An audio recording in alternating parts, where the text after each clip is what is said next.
Welcome to Rants TV, Travel and Events.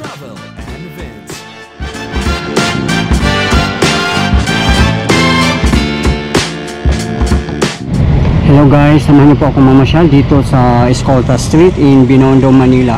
Ang Escolta Street po guys ay isa sa mga historical sites in Metro Manila.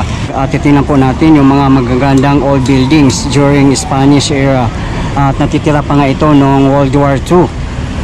Napakagandang pasyalan pag mga ganitong historical sites. Nagre-reflect po ito sa Spanish heritage natin. Ito po yung update natin ngayon, November 19, 2024.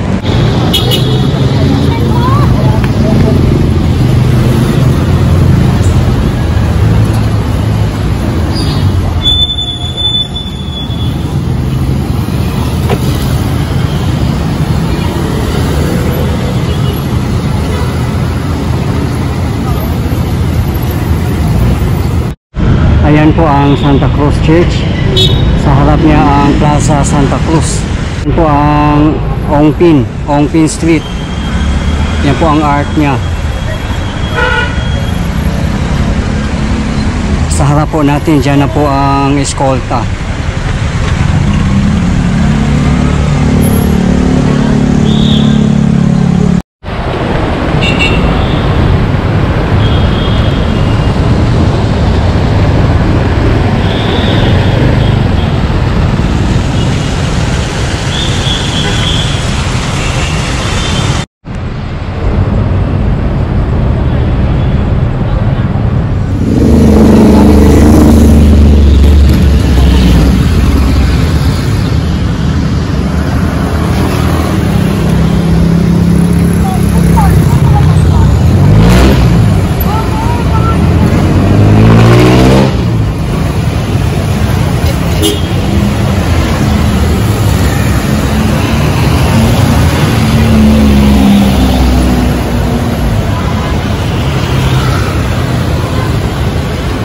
Yung building po sa tapat natin ay Don Roman Santos Building, Neoclassical Architecture. Completed 1894 and renovated 1967. Ayan po, napakaganda at tapat lang po niyan ay Plaza Lacson. At doon naman po ang Carriedo Station ng LRT1. Napakadali lang po mamasyal dito. Grabe, sobrang ganda ng building guys, oh. Yung nga lang abandoned na siya eh.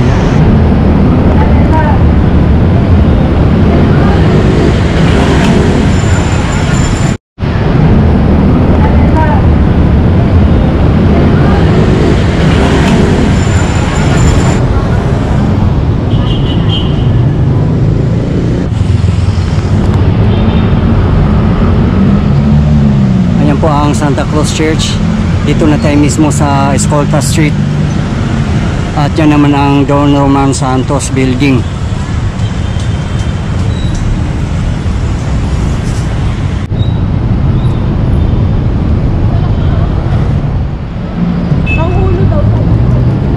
Ayan po ang Regina Building. Regina Building, built in 1934. This four-story building was designed in the neoclassical style by Andres Luna de San Pedro. Grabe, ang dami ding mga spaghetti wires dito.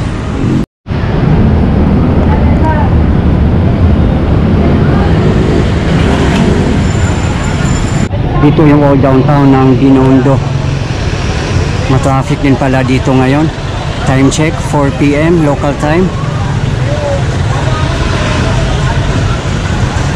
At sa kabilang side niyan, yan yung Yoshenko Plaza at Pasig River.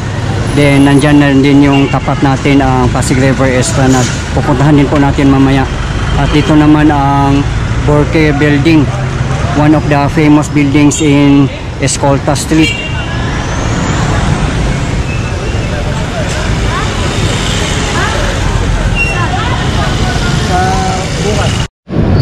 Yan naman po ang First United Building. Yan po ang Borque Building. Katapat lang po niya ang First United Building. First United Building, one of the few surviving examples of Art Deco architecture in Manila. It was the tallest building in Manila when it was completed in 1928, designed by Andres Luna de San Pedro. Burke Building, named after cardiologist William J. Burke. The building is known as the location of the first elevator in Manila.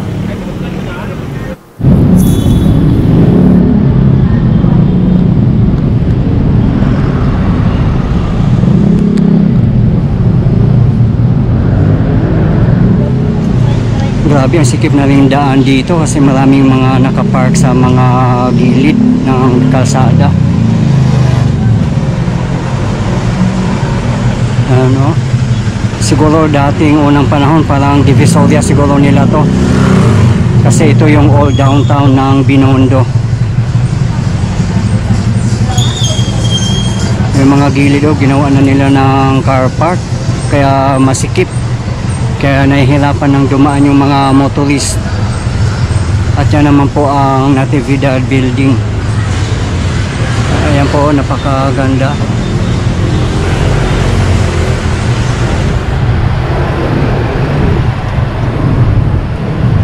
Sana may ilagay sa underground yung mga spaghetti wires dito para maganda tingnan. The Natividad Building, designed by Philippine-born Spanish architect Fernando de la Cantera Blando. It is an outstanding example of Beaux-Arts architecture. It once housed the Philippine Insurance Commission in the 1950s. Nandyan yung Plaza Yochenko. Pupunta din tayo dyan mamaya, guys.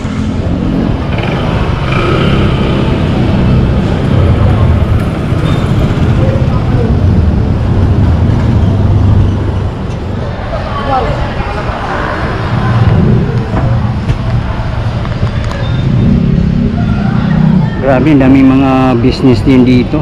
Buhay na buhay din.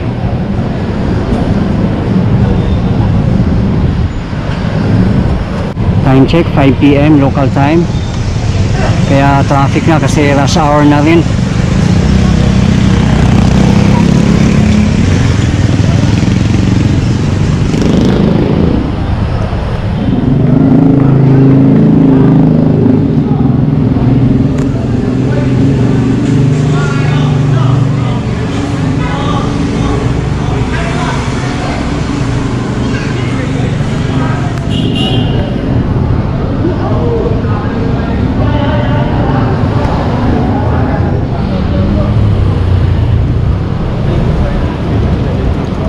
Malinis naman dito. Pakaganda mag-store dito, parang nasa Spain ka. Sana ma-restore lahat yung mga old buildings natin.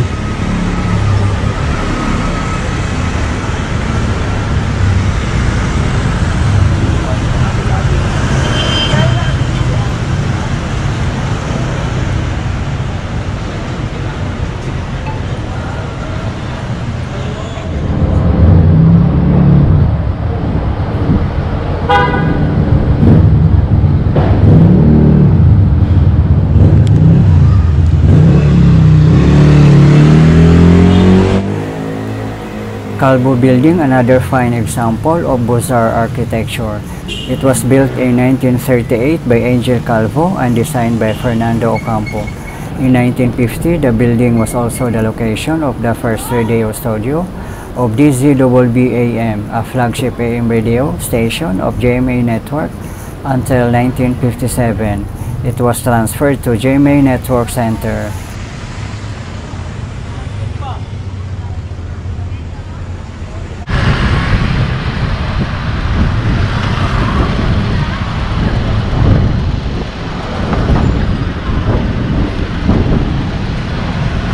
Pan Pacific Industrial Sales Company Building. This building, also known as the Panpisco Building, was built in the 1950s.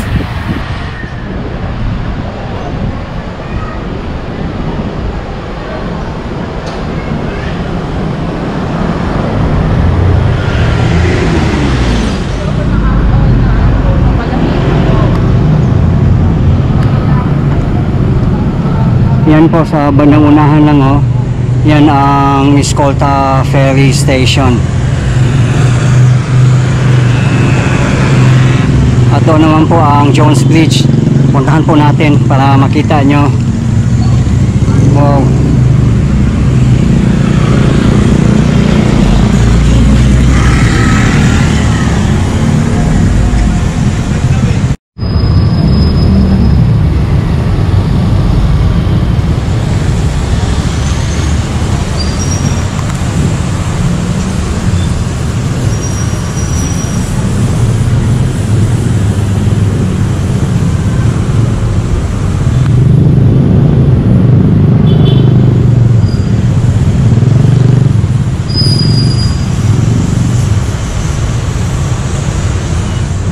Ayan po ang the historic Jones Bridge.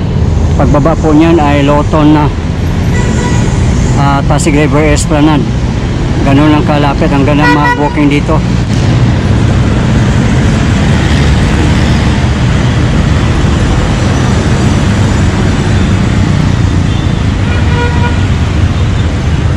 Diyan po tayo galing kanina.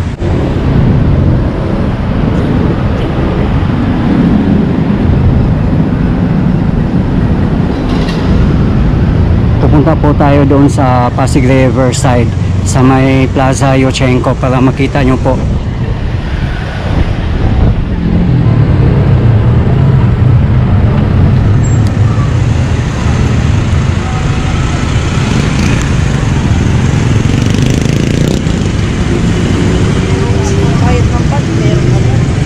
Ayan po ang Skolta Street. Dito tayo dadaan papuntang Plaza Yochenko along Pasig River.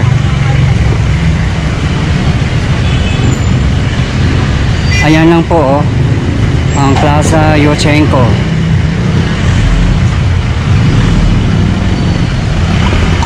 Ayan po ang Skolta Ferry Station. Kung gusto nyo mag-ferry along Pasig River, ayan lang po.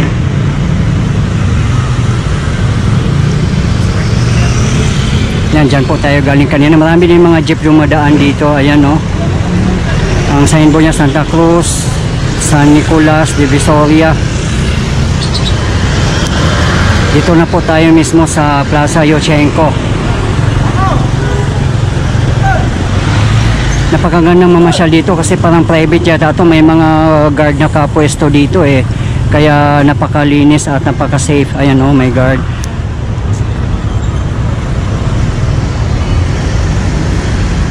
Yan po ang AIC building na napakaganda.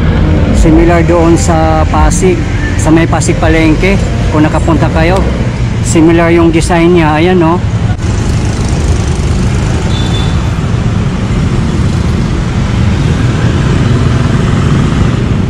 Yan, kung mamasyal kayo dito, mas malapit dyan kayo bumaba sa Carriedo Station. At dito kayo dumaan sa Plaza Yochenko. Kasi ang tapat ng Plaza Yochenko ay Pasig River Esplanade na ayan po. At yan naman po ang Post Office Building or Manila Central Post Office.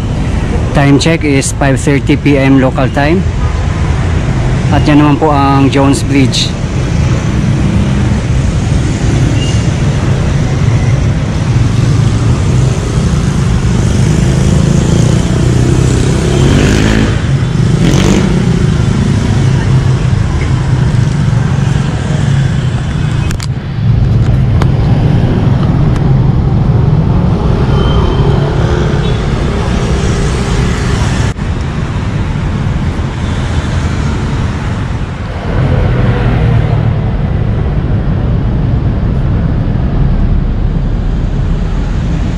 Ayun po, LRT 1 bound for Fernando Po Jr. in Quezon City.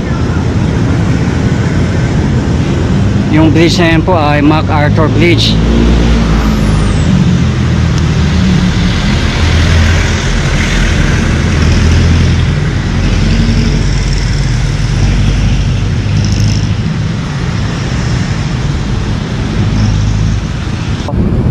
Ayan po ang Post Office Building.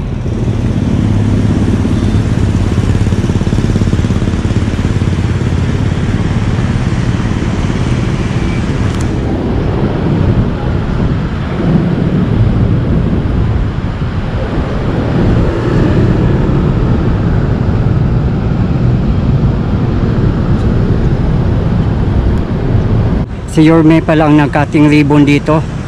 Ayan o, ribbon cutting ceremony, inauguration, Plaza Yushchenko, June 21, 2022.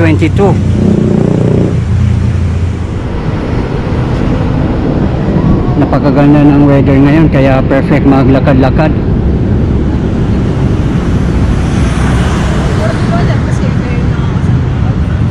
Wow, napakaganda ng view dito, very relaxing.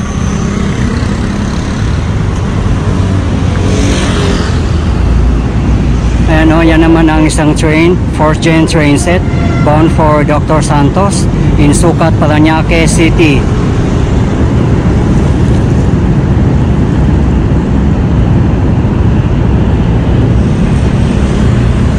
Dito na po tayo sa dulo ng Plaza Yushchenko.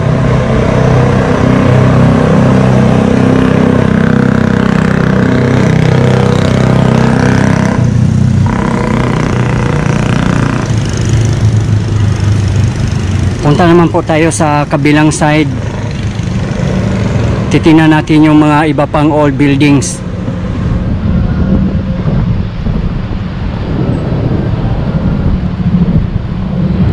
FYI guys, kung mamasyal kayo dito sa Plaza Yushchenko, open po sila Monday to Sunday, 5 AM to 11 PM. At punta naman po tayo sa kabilang side. Pupuntahan natin yung Juan Luna Building and El Hogar Filipino Building. Dito po tayo sa Jones Bridge. Umiilaw na nga yung mga lamppost dito, ang iba hindi pa.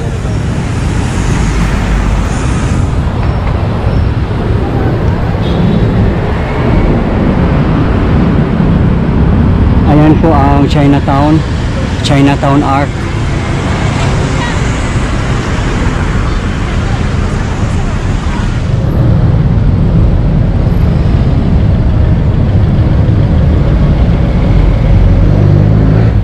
Ayan po ang Jones Bridge. Sa tapat natin ang Pasig River Esplanade Phase 1C. Sa Intramuros side, ayan o, umiilaw na yung mga lamppost dito. Ang ganda. Ang tapat nga po niya ay Binondo. Dito na po tayo sa The First National City Bank of New York. Buti nirestore nila at napakaganda nito.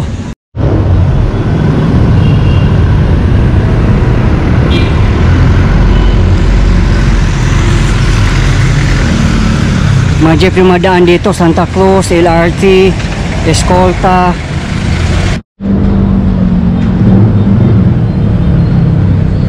Ayan po ang Juan Luna Building. Ongoing yung restoration niya. Napakaganda nito pag matapos. Dito na tayo mismo sa Juan Luna Street. Ayan po, tapat po ng Juan Luna Building or the First National City Bank of New York ay El Hogar Filipino Building. Ayan po, abandoned building na po siya eh. Ayan o, sobrang ganda pag ma-restore po yan. Grabe. Ito po yun yung Juan Luna Street. Kung tutumbukin nyo po, ito ay Divisoria na. Napakalapit lang po lakarin. Sa mga hindi po nakakaalam, kung gusto nyo mamasyal dito sa Pasig River Esplanade or Escolta, sa Juan Luna Street po kayo dumaan. Pwede naman po kayong sumakay ng tricycle or jeep. Marami naman po. El Hogar Filipino Building, a neoclassical and Renaissance building built as a wedding gift for the union of a Zubel daughter and a Peruvian count back in 1914. It was designed by Ramon Irureta Guyena and Francisco Perez Munoz in the Beaux-Arts style. Its architecture reflects elements of neoclassical and Renaissance styles.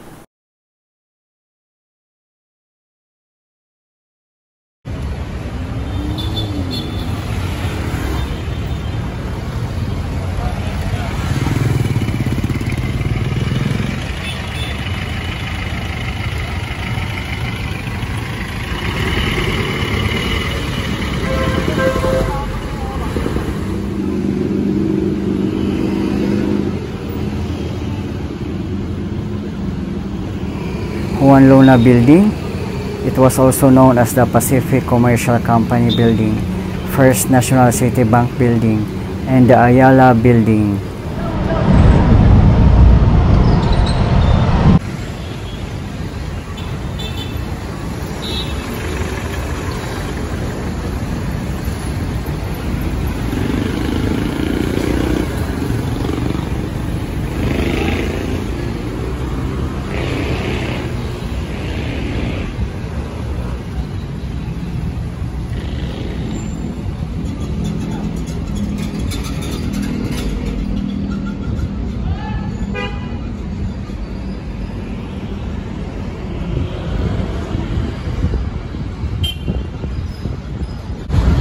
Ayan po ang the iconic Binondo Intramuros Bridge.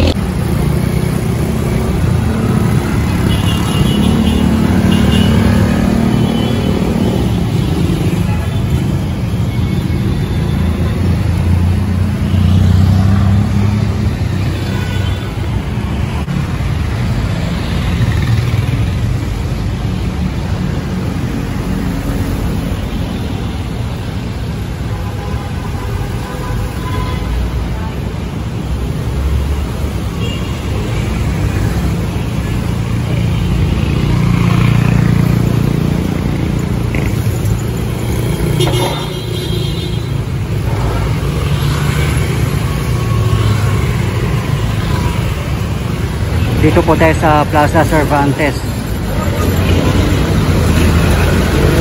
Sa kabilang side po niya ay Escolta Street.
Yan po tayo galing kanina sa Escolta Street, Binondo, Manila.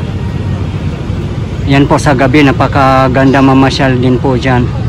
Nasa tapat po tayo, nasa Pasig River Esplanade mismo. Kung gusto nyo pong tumawi dito, dyan po kayo dumaan sa may Jones Bridge. Ayan po, napakalapit lang.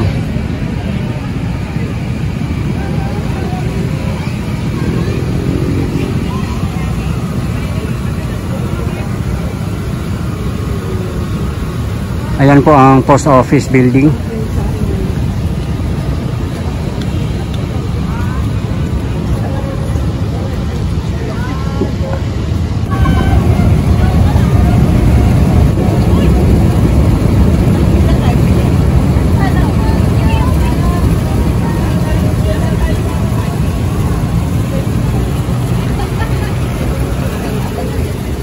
Guys, maraming pong salamat sa patuloy niyong suporta sa panonood ng aking mga videos. I really appreciate po. At hindi po